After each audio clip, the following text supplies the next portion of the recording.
आणि आता थेट जाऊयात शिवसेना नेत्या नीलम गोऱ्हेंची पत्रकार परिषद सुरू आहे। माध्यमातून महिलांना सक्षम करणं आणि 25 लाख महिलांना लखपती दीदी बनवण्याचं महत्त्वाकांक्षी उद्दिष्ट निश्चित करण्यात आलेलं आहे। त्याचबरोबर 7.5 HP पर्यंतच्या शेती पंपांना मोफत वीज आणि पीक कर्जमाफीचाही निर्णय झाला।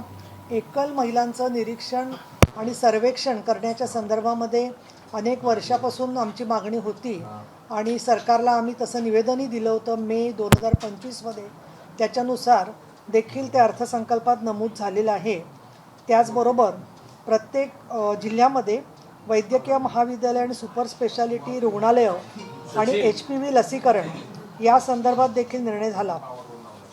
याच अधिवेशनामध्ये विशेष म्हणजे सक्तीची जी धर्मांतरं होतात किंवा लव जिहादसारखे मुद्दे येतात त्या मुद्द्यांवरती अनेक स्त्रियांचं जीवन उद्ध्वस्त होतं अशी उदाहरणं समोर आलेली होती।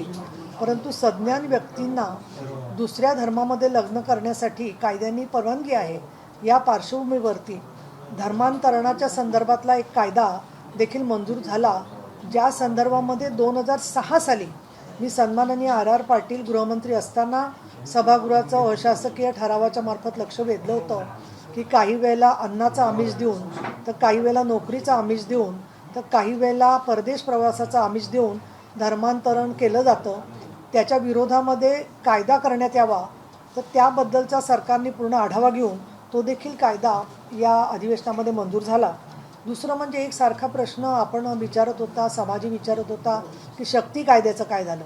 तर भारतीय न्याय संहितेमध्ये जे शक्ती कायद्याच्या मधले मुद्दे समाविष्ट झालेले आहेत ते सोडून काही मुद्दे राज्य सरकारच्या शक्ती कायद्यामधले जे होते त्याचा समावेश करणं आवश्यक होतं आणि म्हणून मी फेब्रुवारी 2026 मध्ये बैठक पोलीस महासंचालक, कायदा आणि न्याय विभागाच्या निवृत्त न्यायाधीश, विधी आणि न्याय विभागाचे सचिव, त्याचबरोबर पोलीस महानिरीक्षक क्राईम अगेन्स्ट विमेन यांना बोलवून एक बैठक घेतली होती आणि डिसेंबर 25 मध्ये अधिवेशन संपण्याच्या दिवशी सन्माननीय मुख्यमंत्री देवेंद्र फडणवीस, सन्माननीय उपमुख्यमंत्री एकनाथ शिंदे आणि उपमुख्यमंत्री यांना तिघांनाही अजितदादांना निवेदनं दिली होती की महाराष्ट्राने स्वतःचा वेगळा कायदा लागू करा।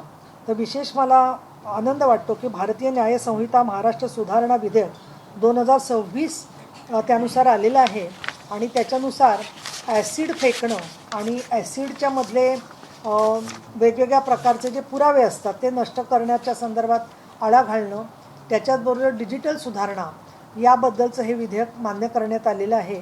त्याचं मी स्वागत करते।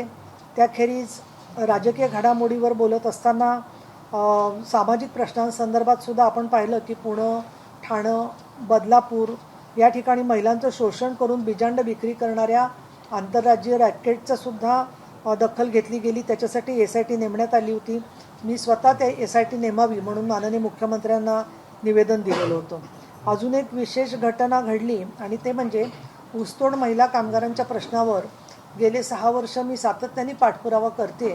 तर राज्य सरकारने च्या आरोग्य विभागाने ऊसतोड महिला कामगारांच्या आरोग्यविषयक प्रश्नांवर उपाययोजना करण्यासाठी एक समिती तयार केलेली आहे।